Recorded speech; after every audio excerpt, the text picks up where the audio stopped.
आप सभी का बहुत बहुत स्वागत। इस ई व्याख्यान में हम लोक वित्त के अर्थ और परिभाषा के बारे में जानेंगे। लोक वित्त यानी कि सार्वजनिक वित्त या पब्लिक फाइनेंस, जिसे कई बार राजस्व के नाम से भी पुकारा जाता है। चूंकि इस अर्थशास्त्र की इस शाखा लोक वित्त का जो शुरुआत हुई थी वो राजस्व को लेकर ही हुई थी, और राजस्व का अर्थ होता है सरकार की आय।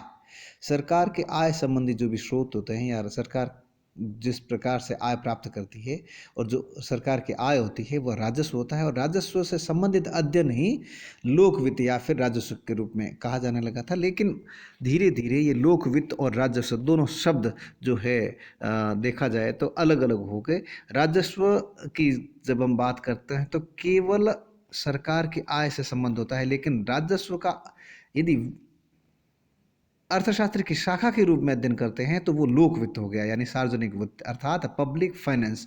यानी पब्लिक, इससे भी बढ़कर एक शब्द और आया, पब्लिक इकोनॉमिक्स के रूप में जाना जाता है, जो कि ब्रॉड रूप में अर्थ होता है पब्लिक इकोनॉमिक्स का। अर्थशास्त्र की वह शाखा जिसमें सभी तरह के सार्वजनिक यानी जनता और सरकार से संबंधित जितनी भी नीतियां होती है या जितना भी आय और व्यय से संबंधित कार्य और जो क्षेत्र होता है, सभी आर्थिक गतिविधियां इसमें समाहित होती है। लेकिन लोक वित्त की बात करते हैं हम, पब्लिक फाइनेंस की, तो वह पब्लिक इकोनॉमिक्स का एक अंग है जिसके अंतर्गत सरकार की आय, व्यय, उधार, इनसे संबंधित और राजकोषीय नीति से संबंधित अध्ययन किया जाता है। जब हम प्रतिष्ठित अर्थशास्त्रियों की भाषा को समझने की कोशिश करते हैं और उसकी विचारधारा को पढ़ते हैं तो उसमें ये लिखा होता है, या फिर वो ये कहते हैं कि सरकार की सरकार की हस्तक्षेप नीति होनी चाहिए, यानी कि अर्थव्यवस्था में किसी भी तरह का दखल सरकार नहीं दे। सरकार का मुख्य कार्य, जैसा कि पुराने ज़माने में हुआ करता था, प्राचीन काल में हुआ करता था, कि आंतरिक और बाह्य जो सुरक्षा है उसका जिम्मा सरकार का होता है, राजा का होता है, सम्राट का होता है। जैसा कि हम इतिहास पढ़ते हैं या फिर कोई धारावाहिक या मूवी देखते हैं पुराने ज़माने की या प्राचीन काल पर आधारित या एंशियंट या जो एंशियंट हिस्ट्री से रिलेटेड, तो उसमें जो भी होता है, जो दिखता है, उसमें जो राजा के मुख्य कार्य होते थे और जो सरकारों के मुख्य कार्य हुआ करते थे वो आंतरिक और बाह्य सुरक्षा से संबंधित होते। लेकिन और इसी को आगे बढ़ाते हुए प्रतिष्ठित अर्थशास्त्रियों ने कहा था कि सरकार का हस्तक्षेप अर्थव्यवस्था के अंतर्गत नहीं होना चाहिए। उसका काम अर्थव्यवस्था की तरफ देखना तो हो सकता है, लेकिन किसी तरह से वो हस्तक्षेप नहीं करे। अर्थव्यवस्था की जो शक्तियां होती है, बाजार की शक्तियां होती है, वह स्वतः ही अर्थव्यवस्था को संभालती रहती है। लेकिन 1930 की महान मंदी के बाद परिस्थितियां बिल्कुल बदल गई, और उसके बाद केन्स के जो अर्थशास्त्र आया उसमें प्रतिष्ठित विचारधारा का घोर विरोध किया गया, और उसमें कहा गया कि नहीं, सरकार का हस्तक्षेप बहुत ही आवश्यक है। और उसके बाद तो पूरे विश्व में लोकतंत्रात्मक सरकारें आने लगी और लोकतंत्र की स्थापना होने लगी। तो लोकतंत्रात्मक व्यवस्था में और लोकतंत्र में सार्वजनिक हित को बहुत महत्व दिया जाता है, सार्वजनिक हित सर्वोपरि रहता है। इसलिए सरकारें जो होती है वो लोकतंत्र की सरकारें, लोकतंत्रात्मक सरकारें, उनको सामाजिक कल्याण से संबंधित कार्य करने पड़ते हैं, जिसके लिए उनको न केवल अपने आंतरिक और बाह्य सुरक्षा के दायित्व को संभालना होता है, वरन देश के चहुमुखी विकास की तरफ बढ़ना होता है, उसकी तरफ अपने जो कार्य हैं उनका विस्तार करना होता है। और अर्थव्यवस्था में सरकार का हस्तक्षेप बहुत ही जरूरी हो जाता है। बल्कि यूं कहिए कि अर्थव्यवस्था का नियमन और नियंत्रण पूरी तरह से लोकतंत्रात्मक सरकारों में सरकार का ही माना जाता है। इसलिए आजकल सार्वजनिक वित्त अर्थशास्त्र का एक प्रमुख विषय माने जाने लगा है। इसके अंतर्गत सभी प्रकार की सरकारों, चाहे वो केंद्रीय सरकार हो, राज्य सरकारें हों या स्थानीय सरकारें हों, उनके आय, व्यय, उधार तथा वित्तीय प्रशासन का अध्ययन इसी सार्वजनिक वित्त या लोक वित्त के अंतर्गत किया जाता है। प्रतिवर्ष लोग केंद्रीय व राज्य के बजटों की उत्सुकता से प्रतीक्षा करते हैं, ये हम सभी देखते हैं, क्योंकि इनका आर्थिक जीवन पर व्यापक प्रभाव पड़ता है। जैसे अभी हम आज की बात करते हैं तो 1 फरवरी को केंद्र सरकार, भारत की केंद्र सरकार अपना इस वर्ष का बजट पेश करने जा रही है और उस बजट को लेकर मीडिया का, चाहे कोई सा भी, चाहे प्रिंट मीडिया हो, चाहे वो इलेक्ट्रॉनिक मीडिया हो और चाहे सोशल मीडिया हो, उस पर बजट की चर्चा शुरू होने लग गई है और बजट का इंतज़ार होने लग गया है, क्योंकि बजट आम जन से संबंधित होता है लोकतंत्रात्मक सरकारों में और आम जन को प्रभावित करता है, उनके आर्थिक जीवन को प्रभावित करता है। इसलिए बजट सरकार का जो बजट होता है उसमें आय और व्यय का और उधार का पूरा ब्यौरा दिया जाता है और उसके अनुसार ही साल भर सरकार अपनी आर्थिक गतिविधियां करती है, चाहे वो राजस्व को प्राप्त करने का कार्य हो या फिर सार्वजनिक व्यय का कार्य हो या फिर उधार लेने का कार्य हो और या फिर राजकोषीय नीति घोषित करने से संबंधित हो। वो सारी की चीज़ें बजट से संबंधित होती है और ये सब सार्वजनिक वित्त के अंतर्गत पढ़ा जाता है। सार्वजनिक वित्त का वो एक महत्वपूर्ण अंग है। इसलिए जैसे जैसे सरकार का कार्य क्षेत्र बढ़ता गया वैसे वैसे सार्वजनिक वित्त का दायरा भी बढ़ता गया। आधुनिक युग में सार्वजनिक वित्त का काफ़ी बोलबाला हो गया है और इसलिए हमें इस बढ़ते हुए सार्वजनिक वित्त के महत्व को हमें समझना आवश्यक होता है। इसलिए अर्थशास्त्र की यह सार्वजनिक वित्त यानी पब्लिक फाइनेंस की शाखा इन सब का अध्ययन करती है और सार्वजनिक वित्त का अर्थ हम समझ चुके हैं। और यदि शॉर्ट में और कहें तो कह सकते हैं कि लोक वित्त सरकारी संस्थाओं की वित्तीय क्रियाओं से संबंधित सभी सिद्धांतों या तरीकों का अध्ययन करता है। लेकिन केवल इतना कहने से नहीं है, अनेक अर्थशास्त्रियों ने अपने अपने तरीके से इसको परिभाषित किया है। तो विभिन्न परिभाषाएं हैं, उनके बारे में मैं आपको यहाँ पे बताना चाहूँगा। कुछ है महत्वपूर्ण परिभाषाएं, चाहे वो मसग्रेव की परिभाषा हो, डाल्टन की परिभाषा हो या हैरोल्ड ग्रोव्स की परिभाषा हो या फिनले की परिभाषा हो, इन सब के बारे में एक एक करके हम अध्ययन करेंगे। डाल्टन कहते हैं, एच डाल्टन ये कहते हैं कि सार्वजनिक वित्त ऐसे विषयों में माना जाता है जो अर्थशास्त्र व राजनीति की सीमा पर होते हैं। इसका संबंध सार्वजनिक अधिकारियों की आय व व्यय से तथा इनमें से एक दूसरे से समायोजन से सरोकार होता है। यह समायोजन जरूरी नहीं समानता के रूप में ही हो, बल्कि दी हुई दशाओं में किसी भी गणितीय संबंध के रूप में हो सकता है जो उस समय सर्वश्रेष्ठ माना जाता है।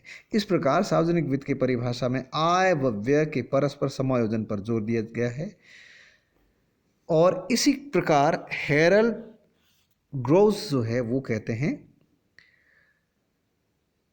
यह जांच का एक ऐसा क्षेत्र होता है जो सरकारों, चाहे वो संघीय सरकार हो यानी केंद्र सरकार हो, चाहे वो राज्यों की सरकार हो या फिर स्थानीय सरकारें हो, जो कि हम जिला परिषदों के रूप में और ग्राम पंचायतों के रूप में देखते हैं, कि आय व खर्च से संबंध रखता है। आधुनिक समय में इसमें 4 बड़े भाग शामिल होते हैं: सार्वजनिक राजस्व यानी सरकार की आय, सार्वजनिक खर्च यानी सार्वजनिक व्यय, पब्लिक डेट, पब्लिक एक्सपेंडिचर, और फिर है सार्वजनिक ऋण यानी पब्लिक डेट, उधार, और संपूर्ण राजकोषीय व्यवस्था की कुछ समस्याएं जैसे राजकोषीय प्रशासन और राजकोषीय नीति। यह हैरोल्ड ग्रोव्स ने अपने शब्दों में सार्वजनिक वित्त को समझाने का प्रयास किया है और इसको परिभाषित करने का प्रयास किया है। R.A. मसग्रे की एक किताब आती है जो काफ़ी मसग्रे एंड बी मसग्रे जो काफ़ी महत्वपूर्ण है और अंग्रेजी भाषा की एक बहुत महत्वपूर्ण पुस्तक टेक्स्ट बुक रूप में मानी जाती है और उसको पूरे विश्व में अनेक विश्वविद्यालय में पढ़ाई जाती है। उन्होंने R.A. मसग्रे ने सार्वजनिक वित्त की जो परिभाषा दी है वो इस प्रकार से है: सार्वजनिक वित्त की परिभाषा व कार्य क्षेत्र के संदर्भ में यह कहा जा सकता है कि सार्वजनिक परिवार यानी पब्लिक हाउसहोल्ड की क्रियाओं में आय व व्यय के मौद्रिक प्रवाहों का तो समावेश होता ही है, लेकिन उसमें वित्त के मूल प्रश्न शामिल नहीं होते हैं। वे मुद्रा, तरलता या पूंजी बाजारों से संबंध रखते हैं। वस्तुतः ये साधन आवंटन यानी रिसोर्स एलोकेशन के कार्य यानी आय के वितरण, पूर्ण रोजगार व मूल्य स्थिरता व विकास की समस्याएं होती है। अतएव हमारा काम सार्वजनिक अर्थव्यवस्था के सिद्धांतों की छानबीन करना है, अधिक सुनिश्चित रूप में आर्थिक नीति के उन पहलुओं की जांच करना है जो सार्वजनिक बजट की क्रियाओं में प्रयुक्त होती है। यानी इस तरह से मजगे मौद्रिक अर्थशास्त्र को और सार्वजनिक वित्त को अलग कर रही है। यानी जब हम आय की बात करते हैं और सरकार की आय की बात करते हैं तो कई बार मौद्रिक अर्थशास्त्र को भी इसमें शामिल कर लिया जाता है, या मुद्रा से संबंधित या पूंजी बाजार को, या फिर मुद्रा की जो तरलता है जो मार्केट में बाजार में अर्थव्यवस्था में जो चलती है या प्रचलन में है, उसको भी जोड़ लिया जाता है, लेकिन यह समझ लिया जाता है। लेकिन मजगरे कहते हैं कि ये सब सार्वजनिक वित्त के हिस्से नहीं है, अंग नहीं है, ये मौद्रिक बाजार के अंग है, मौद्रिक अर्थव्यवस्था के अंग है। इसलिए केवल मुद्रा जो सार्वजनिक आय के रूप में प्राप्त की जाती है और सार्वजनिक व्यय के रूप में खर्च की जाती है, उसको मुद्रा के रूप में होता है, लेकिन ये केवल और केवल रिसोर्स एलोकेशन होता है कि किस पर कितना खर्च सरकार के द्वारा किया जाएगा। अधोसंरचना के ऊपर कितना किया जाएगा, तो शिक्षा के ऊपर कितना किया जाएगा, और अन्य सेवाओं के ऊपर कितना किया जाएगा, ये सब तय करना। यानी रिसोर्सेज जो है वो आय के रूप में, जो मुद्रा के रूप में उनके सरकार को प्राप्त होते हैं या प्राप्त किए जाते हैं सरकार के द्वारा, उनको किस तरह से वापस रीएलोकेट करेगा, और इन सब के खर्चे के लिए किस तरह से किन किन सोर्सेज से इनकम प्राप्त करेगा। यह सार्वजनिक वित्त के अंग होता है, सार्वजनिक वित्त का महत्वपूर्ण जो भाग होता है वो सार्वजनिक वित्त का ये रिसोर्स एलोकेशन होता है। इस रूप में हमने इसको देखा। फिनले शिराज कहते हैं राजस्व सार्वजनिक संस्थाओं की आय प्राप्ति तथा आय व्यय से संबंधित सिद्धांतों का अध्ययन है। इसी तरह से प्लेहन लोक वित्त को परिभाषित करते हुए लिखते हैं, लोक वित्त राजनीतिक की उन क्रियाओं से संबंधित विज्ञान है जिसे यह राज्य के उचित कार्यों को संपन्न करने के लिए आवश्यक भौतिक साधन जुटाकर उपयोग करता है। यानी यहाँ बात आ जाती है कि राजनीति और अर्थशास्त्र दोनों मिल जाते हैं यहाँ पे आकर, अर्थात आर्थिक नीतियों को राजनीति या सरकार किस तरह से लागू करती है, किस तरह से वो अपनाती है, यह सार्वजनिक वित्त का अध्ययन का मुख्य अंग है। इस तरह से कुछ अर्थशास्त्रियों की परिभाषाएं हमने पढ़ी। और हार्बर कहते हैं, बर्नार्ड पी हार्बर जिनका पूरा नाम है, वो कहते हैं कि सार्वजनिक वित्त सार्वजनिक क्षेत्र का अर्थशास्त्र तथा सार्वजनिक राजकोषीय अर्थशास्त्र तीनों शब्दों को एक ही रूप में प्रयुक्त किया जा सकता है, और इनको एक ही रूप में प्रयुक्त किया जाना उचित रहता है। और यह शब्द जो है वो सार्वजनिक क्षेत्र के अर्थशास्त्र से संबंधित है, जो सरकार की राजकोषीय क्रियाओं या मुद्रा की पूर्ति के नियंत्रण के रूप में कार्यात्मक आर्थिक प्रभावों से संबंध रखता है। इसलिए सार्वजनिक राजकोषीय अर्थशास्त्र शब्द का उपयुक्त किया जाना चाहिए, ये हार्बर कहते हैं।